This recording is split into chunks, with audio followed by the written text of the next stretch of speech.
दोस्तों आज की इस वीडियो में हम सीखेंगे हम zero balance saving account IndusInd bank में कैसे ओपन करते हैं। और अगर हम बात करते हैं इंडसइंड बैंक की, तो इंडसइंड बैंक में zero balance saving account open करने के कई सारे बेनिफिट देखने को मिलेंगे। यानी कि अगर आप किसी और बैंक में जाकर zero balance saving account open करते हैं तो ऐसी कंडीशन में जो बेनिफिट इसमें आपको मिलने वाले हैं वो किसी और बैंक में नहीं मिलेंगे। सबसे पहले हम यहाँ पर बेनिफिट की बात करेंगे, तो यहाँ पर आप देख सकते हैं इस अकाउंट को ओपन करने के लिए इसी वीडियो के नीचे आपको लिंक मिल जाएगा। जैसे आप लिंक पर क्लिक करेंगे आपके सामने ये वाला इंटरफेस आएगा। यहां पर आपको देखने को मिलेगा इंडसइंड बैंक का जीरो बैलेंस सेविंग अकाउंट। सबसे पहले आप यहां पर देख लें इसके कुछ बेनिफिट हैं। जैसे क्या, एक तो आपके सेविंग अकाउंट पर यानी कि बचत खाते पर जो कि जीरो बैलेंस है उस पर आपको 7% तक का ब्याज मिल सकता है साल का। अगर आप यहां पर एफडी करते हैं तो उसमें आपको 8% तक का ब्याज मिल सकता है। साथ में दोस्तों यहां पर देखने को मिलेगा कि बिग माई शो पर जाकर अगर आप शॉपिंग करते हैं इनके डेबिट कार्ड की मदद से, जो एटीएम कार्ड इसके साथ मिलता है, तो आपको 10% तक का ऑफ मिलता है। स्विगी पर खरीदारी करते हो तो भी आपको 10% तक का ऑफ मिलेगा। ऑफ का मतलब है कि 10% कीमत आपको कम देनी है। साथ में अगर आप मूवी देखने के शौकीन हैं, मूवी देखते हैं, टिकट बुक करते हैं, तो यहां पर आपको एक टिकट खरीदने पर दूसरा टिकट फ्री मिलता है। और साथ में अगर आप अमेजोन पर जाकर खरीदारी करते हो तो भाई आपको 5% तक का कैशबैक देखने को मिलता है। अभी आपको पता है कि अमेजोन या फ्लिपकार्ट पर ठीक है सेल आती रहती हैं। जब भी हम कोई खरीदारी करते हैं तो हम सोचते हैं कि क्रेडिट कार्ड हमारे पास होना चाहिए ताकि हमें डिस्काउंट मिल सके।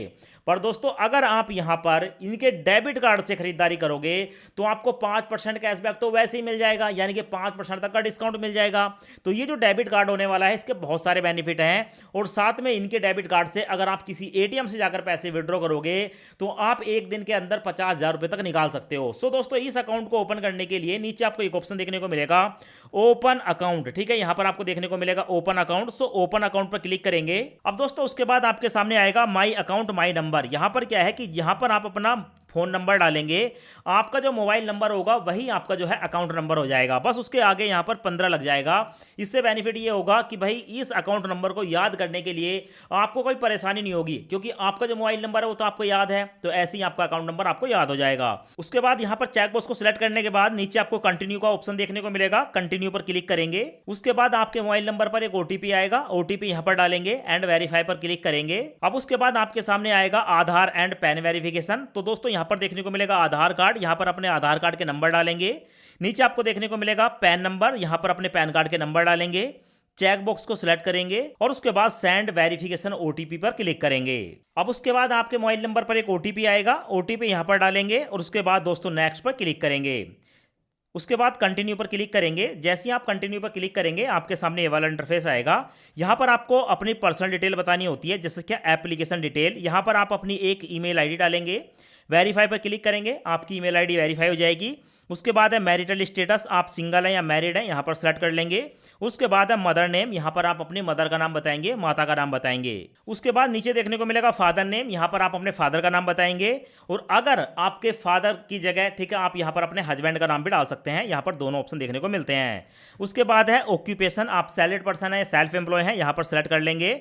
उसके बाद है लाइन ऑफ बिजनेस, आप जो बिजनेस करते हैं ठीक है वो कैसा बिजनेस है, तो भाई हमारा सर्विस प्रोवाइडर है, तो सर्विस हमने सेलेक्ट कर लिया। आपका मटेरियल वगैरह गुड्स वगैरह बनाते हैं तो उसको आप सेलेक्ट कर सकते हैं। और उसके बाद पूछी आती है ग्रोस मंथली इनकम, आप एक महीने के अंदर कितनी इनकम कर लेते हैं, तो हमारे केस में हम 10,000 तक कमा लेते हैं, यहाँ पर हमने डाल दिया। अब उसके बाद हमारे सामने ये वाला इंटरफेस आता है, हमारे आधार कार्ड से यहाँ पर जो है हमारा एड्रेस ले लिया गया है।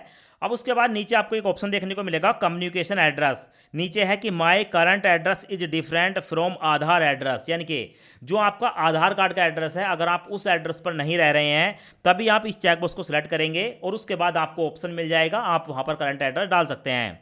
पर दोस्तों हमारे केस में जो हमारा आधार एड्रेस है उसी एड्रेस पर हम रह रहे हैं, तो ऐसे में हम इसको सिलेक्ट नहीं करेंगे। नीचे देखने को मिलेगा नॉमिनी डिटेल, ठीक है, यहाँ पर I don't want to add nominee right now. अगर आप नॉमिनी नहीं बनाना चाहते हैं तो आप इस पर सेलेक्ट करें, वरना इसको भी छोड़ दें। तो फिलहाल इन दोनों पर आपको जो है चेक बॉक्स को सिलेक्ट नहीं करना है। यहाँ पर आपको देखने को मिलेगा कि भाई अब आपको यहाँ पर अपना नॉमिनी बनाना है। नॉमिनी का फुल नेम डालेंगे, नॉमिनी के साथ आपका क्या रिलेशन है वो रिलेशन यहाँ पर बताएंगे, नॉमिनी की डेट ऑफ बर्थ बताएंगे। और आपका जो नॉमिनी है यहाँ पर है are you different abled, yes या नो, ठीक है, तो यहाँ पर आप नो पर क्लिक करेंगे। उसके बाद आपको नीचे एक और ऑप्शन देखने को मिलेगा, are you tax resident of any country, आप भारत के बाहर भी टैक्स पे करते हैं तो यस करेंगे, वरना नो पर क्लिक करेंगे। और उसके बाद है are you political exposed person, अगर आप कोई पॉलिटिक्स में हैं तो यस करेंगे, वरना आप नो पर क्लिक करेंगे। और उसके बाद है सिलेक्ट ब्रांच, आप किस ब्रांच में अपना अकाउंट ओपन करना चाहते हैं। जब आप यहां पर क्लिक करेंगे तो आपकी लोकेशन के हिसाब से आपके आसपास की जो भी ब्रांच है वो देखने को मिल जाएगी, किसी एक ब्रांच को सिलेक्ट कर लेंगे। उसके बाद है do you want to receive direct benefit, ठीक है, भारत सरकार की बहुत सारी योजनाएं होती हैं जैसे कि सब्सिडी आना वगैरह, अगर वो आप इसमें लेना चाहते हैं तो यस कर सकते हैं, वरना आप नो पर क्लिक करेंगे। और उसके बाद आपको एक और ऑप्शन देखने को मिलता है नीचे, do you want to enable AEPS transaction, इस पर भी आप नो पर क्लिक करेंगे। नो पर क्लिक करने के बाद नीचे सेव एंड कंटिन्यू पर क्लिक करेंगे। और जैसे हम सेव एंड कंटिन्यू पर क्लिक करते हैं तो हमारे सामने ये वाला इंटरफेस आता है। फिलहाल आप यहां पर देख सकते हैं हमारे सामने इंडस डिलाइट, ठीक है, AMF जो कि जीरो बैलेंस सेविंग अकाउंट है वो यहां पर आ चुका है, ठीक है। यही अकाउंट हमें ओपन करना है। अगर आप यहां पर स्क्रॉल करेंगे तो आपको दूसरा अकाउंट देखने को मिलेगा, उस पर नहीं जाना है, यहां पर देखना है इंडस डिलाइट, ठीक है, जीरो बैलेंस सेविंग अकाउंट, यही हमें ओपन करना है। अब उसके बाद दोस्तों यहां पर हमें दो ऑप्शन मिलते हैं कि आप मास्टर कार्ड यहां पर लेना चाहते हैं या नहीं लेना चाहते हैं। अगर नहीं लेना चाहते हैं तो आप इसको सेलेक्ट करेंगे तो आपको बताया जाता है कि आपको कोई भी बेनिफिट नहीं मिलेगा। और अगर आप बेनिफिट लेना चाहते हैं तो ये जो ऊपर वाला चेक बॉक्स है इसको सेलेक्ट करेंगे। जैसे हम इसको सिलेक्ट करते हैं डिलाइट मास्टर कार्ड को तो हमारे सामने बहुत सारे बेनिफिट आ जाते हैं। जैसे क्या हमें अमेजोन पर ऑफर मिल रहा है, ठीक है, 5% ऑफ रहेगा, 6,000 रुपये तक का हम बेनिफिट ले सकते हैं। बिग बास्केट पर जो मैंने आपको बताया, बुक माई शो पर, ये सारे के सारे जो बेनिफिट हैं वो यहाँ पर देखने को मिल जाते हैं। सो आप देख लेना अगर आप डेबिट कार्ड लेना चाहते हैं या नहीं लेना चाहते हैं, वरना आपको दो तरीके के डेबिट कार्ड मिलते हैं। एक होता है वर्चुअल, ठीक है, जो कि हमारे एप्लीकेशन के अंदर हमें देखने को मिल जाता है, मैं आपको आगे दिखाने वाला हूँ। और ये होता है फिजिकल, जो कि ठीक है बाय पोस्ट हमारे घर पर डिलीवर किया जाता है। तो यहाँ पर तो ये डेबिट कार्ड मिलता है ना, इसकी चार्ज है यहाँ पर 590 रुपये, एक बार 590 रुपये हमें यहाँ पर फीस देनी होती है। तो सेव एंड कंटिन्यू पर क्लिक करेंगे। अब उसके बाद हमारे सामने ये वाला इंटरफेस आता है, यहाँ पर देखने को मिलेगा सेटअप मोबाइल ऐप लॉगिन, ठीक है। अब यहाँ पर क्या है कि देखो ये जो सेविंग अकाउंट है ना, इसको हम अपने मोबाइल एप्लीकेशन में चलाएंगे, उसके लिए यहाँ पर हमें एक पिन क्रिएट करना होता है, ठीक है, एक पासवर्ड बनाना होता है, ताकि जब हम मोबाइल एप्लीकेशन का यूज करें तो वहाँ पर अपना उसी पिन को डालकर लॉगिन कर लें। तो सबसे पहले यहाँ पर देखने को मिलेगा एंटर यूजर नेम, यहाँ पर कोई भी एक यूजर नेम बनाएंगे। उसके बाद यहाँ पर एक अपना एम पिन सेट करेंगे, ठीक है, कोई भी मोबाइल का पिन सेट करेंगे और उसी पिन को दोबारा से यहाँ पर डालेंगे। तो यहाँ पर मैंने सेट कर दिया और यहाँ पर मेरा यूजर नेम भी आ गया, दो मैंने पिन बना दिए। चेकबॉक्स को सिलेक्ट करूंगा, कंटिन्यू पर क्लिक करूंगा। उसके बाद दोस्तों यहाँ पर देखने को मिलेगा अकाउंट की समरी, हमने जो डिटेल यहाँ पर दी है वो डिटेल हमारी एक बार यहाँ पर सब कुछ देखने को मिल जाती है। अपनी डिटेल को एक बार यहाँ पर पढ़ लेंगे। पढ़ने के बाद नीचे आपको चेकबॉक्स देखने को मिलेगा, इस चेकबॉक्स को सिलेक्ट करेंगे, कंटिन्यू पर क्लिक करेंगे। उसके बाद यहाँ पर ठीक है टर्म एंड कंडीशन का बॉक्स आता है, एक्सेप्ट पर क्लिक करेंगे। उसके बाद कंफर्म पर क्लिक करेंगे। जैसे हम कंफर्म पर क्लिक करते हैं तो हमारे सामने आता है कि यहाँ पर हमें 2,000 रुपये की फंडिंग करनी होगी। अब मैं आपकी जानकारी के लिए बता दूँ, कई बार ऐसा होता है कि इंडसइंड बैंक की जो फंडिंग है वो आपको 1,000 रुपये भी देखने को मिल जाती है, कई बार 500 रुपये देखने को मिल जाती है, कई बार 5,000 देखने को मिल जाती है, कई बार 2,000 रुपये देखने को मिल जाती है। तो इंडसइंड बैंक अपने तरफ से इस फंडिंग को चेंज करता रहता है।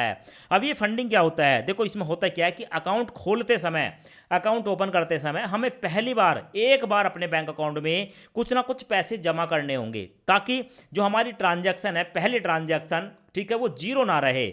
उसके बाद जब अकाउंट ओपन होता है तो आप इस पैसे को निकाल सकते हो, मैं आपको सब कुछ बताऊंगा, कोई दिक्कत नहीं है। तो पहली बार में हमारे सामने 2,000 रुपये की फंडिंग आई है, बताया गया कि 2,000 रुपये हमें जमा करने पड़ेंगे, साथ में हमने डेबिट कार्ड लिया है, 590 रुपये उसकी फीस है, ठीक है। तो 2,590 रुपये हमें यहाँ पर पेमेंट करना पड़ेगा। सो यहाँ पर मैं पे नाउ पर क्लिक करूँगा। उसके बाद हमारे सामने कुछ ऑप्शन आते हैं जो हमारे मोबाइल में है, गूगल पे, भीम, UPI, पेटीएम वगैरह। तो जो भी आपके मोबाइल के अंदर, ठीक है, यहाँ पर जो है कोई भी एप्लीकेशन है उसको सिलेक्ट कर लेंगे। मेरी जो गूगल पे की UPI ID है वो मैं यहाँ पर डाल दूंगा, मैंने यहाँ पर डाल दिया। उसके बाद मैं वेरीफाई पर क्लिक करूँगा, ID वेरीफाई हो गई। उसके बाद मैं नीचे प्रोसीड पर क्लिक करूंगा। अब उसके बाद हमारे गूगल पे पर मैसेज आ गया, 2,590 रुपये की पेमेंट करनी है, तो यहाँ पर मैं पे पर क्लिक करूंगा और उसके बाद सिक्योरिटी पासवर्ड डालकर पेमेंट कर दूंगा। और उसके बाद हमारे सामने आता है कि भी पेमेंट जो है वो हमारी हो चुकी है। अब हमें यहाँ पर एक लिंक देखने को मिलता है, यहाँ पर हमें एक वीडियो KYC करनी होती है, तो भाई इस लिंक पर क्लिक करेंगे। अब उसके बाद यहाँ पर इस चेकबॉक्स को सिलेक्ट करेंगे और उसके बाद प्रोसीड पर क्लिक करेंगे। प्रोसीड पर क्लिक करने के बाद हमसे पूछा जाता है कि आधार नंबर, OTP। अब यहाँ पर हमारे आधार कार्ड के साथ लिंक मोबाइल नंबर पर एक OTP आएगा। अब यहाँ पर OTP डालकर फिर से आधार OTP पर क्लिक करेंगे चेकबॉक्स को सिलेक्ट करेंगे, उसके बाद प्रोसीड पर क्लिक करेंगे। अब यहाँ पर इंडसइंड बैंक का एक अधिकारी हमारे सामने आता है, ठीक है, हमारे पैन कार्ड की फोटो खींचता है, उसके बाद हमसे एक ब्लैंक पेपर पर सिग्नेचर कराता है ताकि बैंक में सेफ्टी के लिए उसको सिक्योर करके रखा जाए और हमारी एक सेल्फी कैप्चर की जाती है। बस इतने करने मात्र से हमारी जो यहाँ पर वीडियो केवाईसी है वो सक्सेसफुली सबमिट हो जाती है, यहाँ पर आपको देखने को मिलेगा। और अकाउंट ओपन हो जाने के बाद हमें सीधे प्ले स्टोर पर जाना है। प्ले स्टोर पर जाने के बाद यहाँ पर सर्च करेंगे इंडसइंड बैंक मोबाइल ऐप, तो आप यहाँ पर देख सकते हैं आपके सामने आ गई। और उसके बाद दोस्तों इसको ओपन कर लेंगे। ओपन करने के बाद हमने जो यहाँ पर अभी यूजर आईडी पासवर्ड बनाया था, लॉगिन पर क्लिक करके यूजर आईडी पासवर्ड डालेंगे और यूजर आईडी पासवर्ड डालने के बाद इसको लॉगिन कर लेंगे। लॉगिन करने के बाद दोस्तों आप यहाँ पर देख सकते हैं मैं इस अकाउंट को कंटिन्यू यूज कर रहा हूँ। हमारा जो बैलेंस है यहाँ पर देखने को मिल जाता है, हमारा नाम यहाँ पर देखने को मिल जाता है। नीचे आप देखेंगे तो यहाँ पर आपको यूपीआई से, ठीक है, पैसे ट्रांसफर कर सकते हैं, वो भी है, अपने मोबाइल का रिचार्ज कर सकते हैं और यहाँ पर दोस्तों बैंक में पैसा ट्रांसफर कर सकते हैं। नीचे आपको बहुत सारे ऑप्शन देखने को मिलते हैं। ऐसे ही अगर आप यहाँ पर देखेंगे एक कार्ड वाला ऑप्शन है, इस पर क्लिक करेंगे। इस पर क्लिक करने के बाद यहाँ पर हमारे सामने दो कार्ड आते हैं। पहला तो ये वाला कार्ड है जो कि आप देख सकते हैं और ये है हमारा वर्चुअल कार्ड जो कि हमें मिलता ही है। अगर हम 590 रुपये की पेमेंट नहीं भी करते तो ये वर्चुअल कार्ड हमें मिल जाता है, जिसकी मदद से हम गूगल पे, फोन पे, पेटीएम कहीं पर भी, ठीक है, इसकी मदद से जो है लॉगिन कर सकते हैं, अपनी आईडी बना सकते हैं और इसी की मदद से हम जो है ऑनलाइन शॉपिंग भी कर सकते हैं। और दूसरा है हमारा कि फिजिकल कार्ड, यहाँ पर देखने को मिलेगा। ये जो फिजिकल कार्ड है हमारा, ठीक है, ये वो कार्ड है जो कि हमारे घर पर डिलीवर किया जाता है। इनके नंबर आपको यहाँ पर देखने को मिल जाते हैं। तो इस तरीके से आप जो है इंडसइंड बैंक में बहुत ही आसानी से अपना zero balance saving account open कर सकते हैं और इस अकाउंट को ओपन करने के लिए इसका जो डायरेक्ट लिंक है आपको इसी वीडियो के नीचे देखने को मिल जाएगा।